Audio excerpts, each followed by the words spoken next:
Bricks and Minifigs is your one-stop shop for all things LEGO. Hit the link below to find a store near you. Hey everyone, Joshua Hanlon here at BrickSlopes in Salt Lake City, and today we're taking a look at the Secrets of Wildwood massive collaborative layout. I've got the leader of the collab here if you want to introduce yourself and give us an overview of this project. Hi, my name is Doug O'Hara, and we're based out of Avondale, Arizona, Bricks and Minifigs store there.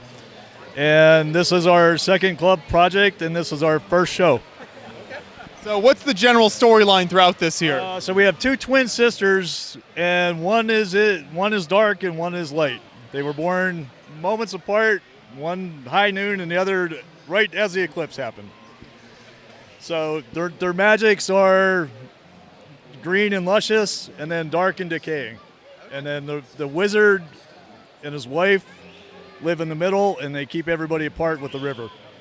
Well, sounds good. We'll dive into the first section here. So I've got a couple of the builders that worked on this. If you want to introduce yourselves. I'm Sarah. And I'm Marvin. Okay. And tell us about what's going on in your section. So we're the light side. So we have a king and a queen in the front. And she supposedly has these powers with like the gardens and the greenery. So she's made a spell so that all of her creations, so you can see like all the trees and stuff, she likes it being really green and bright and colorful. And then we just have like our villagers, they're happy, they love to be in the side and they have fun. There's some little hidden things in there. I love the detail going over the waterfall right here. Nice sense of action. Yeah, he started with the waterfall and then we're like, well, we need something else. So then we decided to put a canoe there. And then of course the minifigs, they have a fun little expression. So it was fun. Now this castle here is super fantastic. There's lots of interiors as well. So take us through a little bit of that if you can. Okay, so over here on the back side, we've got a kitchen. In the kitchen, there's a lot of chaos going on in there. There's a guy running around with a hatchet, looking at a chicken, trying to grab him, get him on the stove. There's a dining room, and what they're having in the dining room is they're having a hot dog feast. There's one guy in there, if you can spot him. He's got a crying face, and he's the one that's got the burnt hot dog. So down lower is kind of the dungeon. That's where all the prisoners are kept. You'll see in there, you'll see Joker, as well as a scene from Pirates of the Caribbean. What's happening on this side over here? So that's just kind of an entrance to get into the castle. It's kind of like a secret cave that comes in from the backside into the castle, comes down to a door down into the dungeon area.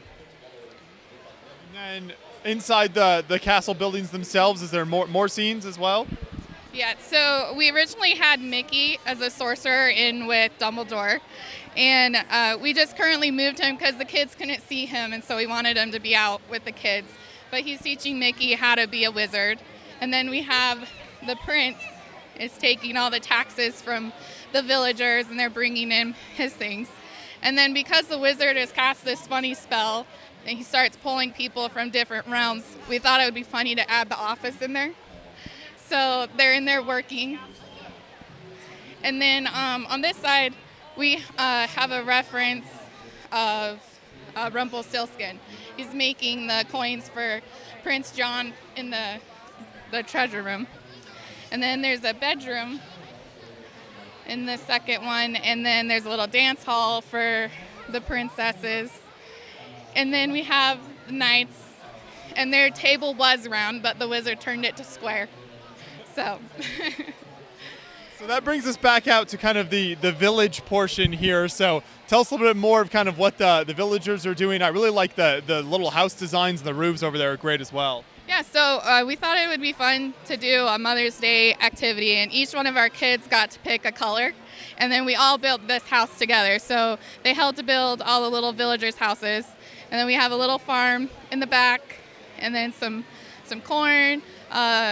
The Sanderson sisters are cooking up a spell and handing it out to all the kids. So watch out for them. We have some people selling pies and all kinds of stuff. And then there's this little billboard in the front with a bunch of different signs, like beware dragons and lost goats. Everyone's missing a goat these days, so we thought it'd be funny. You got some more scenes underground here as well? Yeah, so we have Prince John in his gold room. And then we have Robin Hood up there. He's looking for Prince John to get the gold back. So. I love the river with the movement here as well. So the movement always adds some nice sense of life and action to the build. Yeah, we really wanted to try to figure out how to have a moving waterfall, and so that's what we were able to come up with. And then for the wall itself, how did that come together? That was actually his technique. I really love the lion head piece, and so we had to figure out a way to incorporate those. So he was able to come up with the wall design.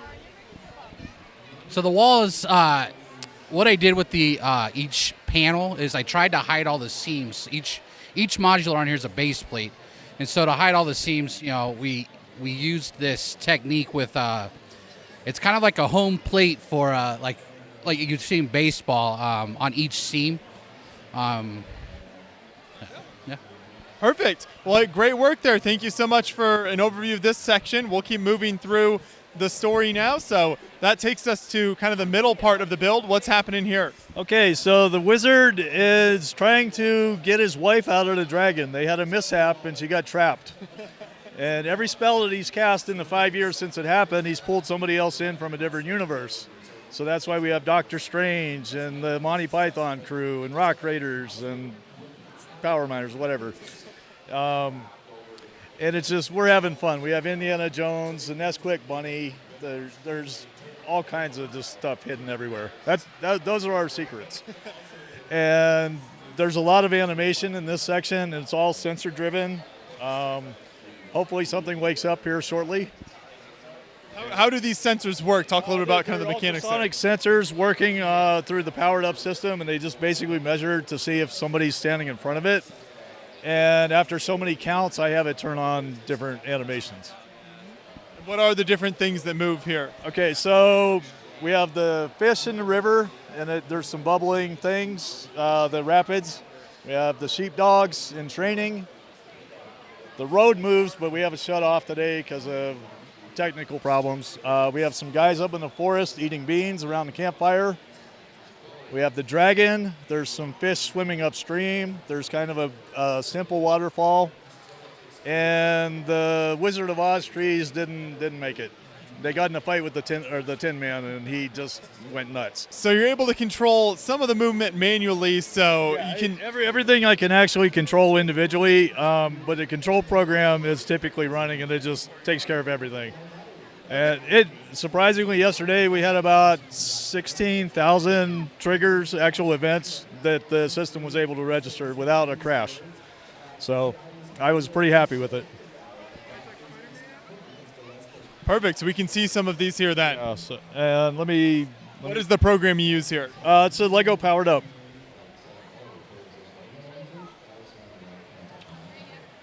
Okay, we'll just start at the front.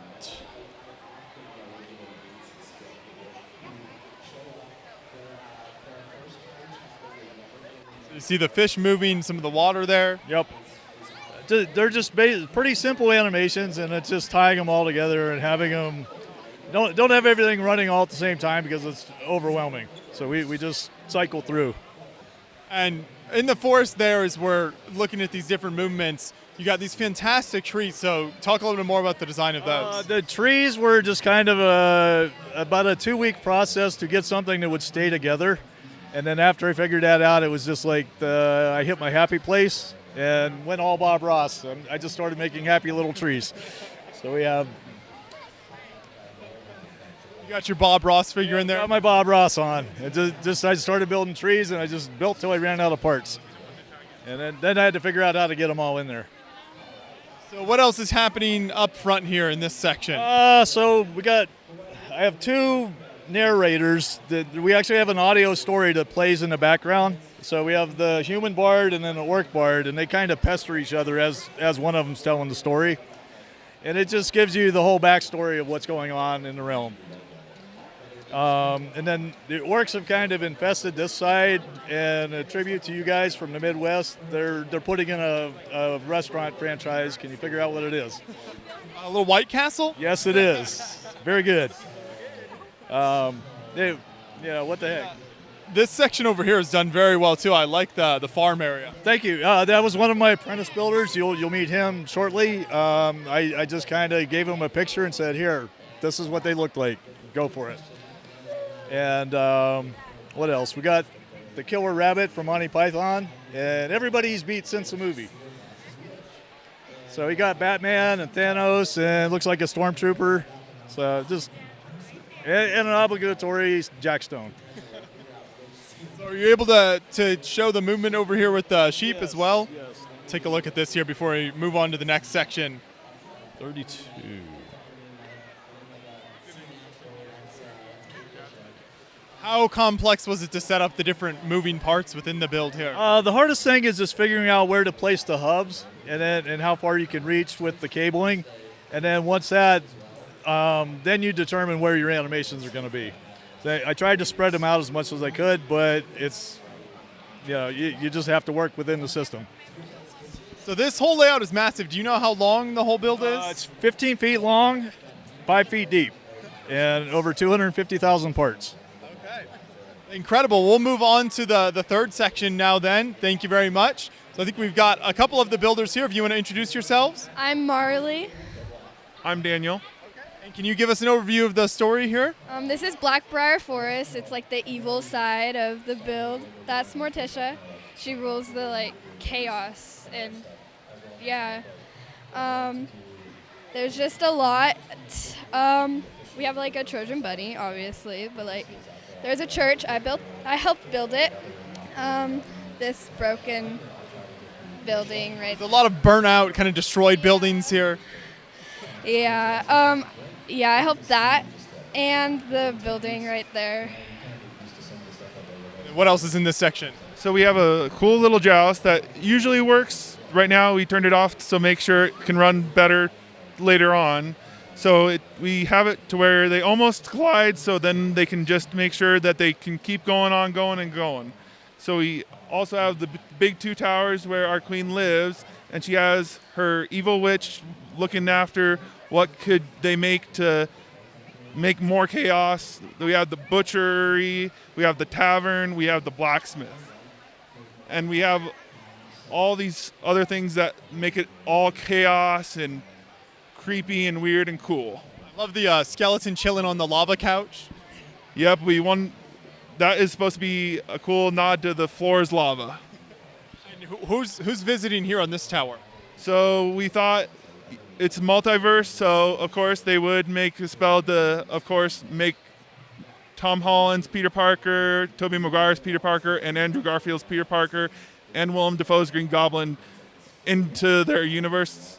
So they got dragged into it, and now they're fighting the same way they were in the No Way Home. And what is this big section here in the middle? Is this cart move? So we're still trying to tweak it to make it look a little bit better and make it to where our little carts can move around the scene. So hopefully in the near future we will have it to where our carts are able to move back around and loop back into the good side of the build. And what's happening over there in that section? What are the minifigs doing? So some of them are visiting the graveyard of their deceased relatives, or some of them are grave robbing with a surprise, of course. And then right next to the graveyard, of course, you have to have a playground. And so you mentioned some of the buildings. What are some of the details and pieces you used on those to create this kind of darker effect over here? I used cheese wedges to make it the broken feel. I also, for the church, on the, I didn't put so originally we were going to have a light through it, so I didn't put a floor. And there's a stained glass window on the back. Very nice. What was the setup for this whole display like as you brought it out to the show here? So it wasn't too difficult. They were made of modules, so we were able to pull them apart and then store them in our trailer we were able to travel up with them.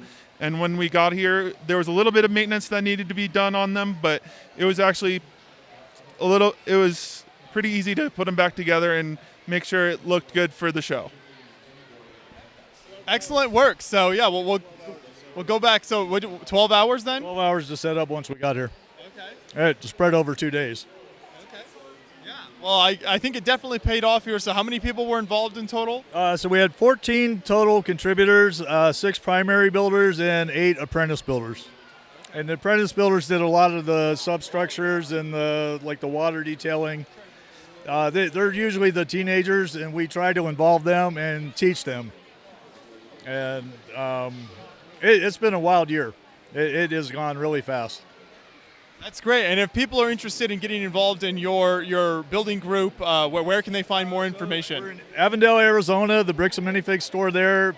You can stop by, and we have Instagram,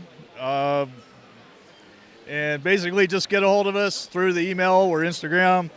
And we have monthly meetings, and you just show up, and if you like it, then you come back. Sounds good. Oh, well, I mean, we're going to keep building. Well, thank you for all your work that you and everyone put into this here. So thanks for taking us through the layout.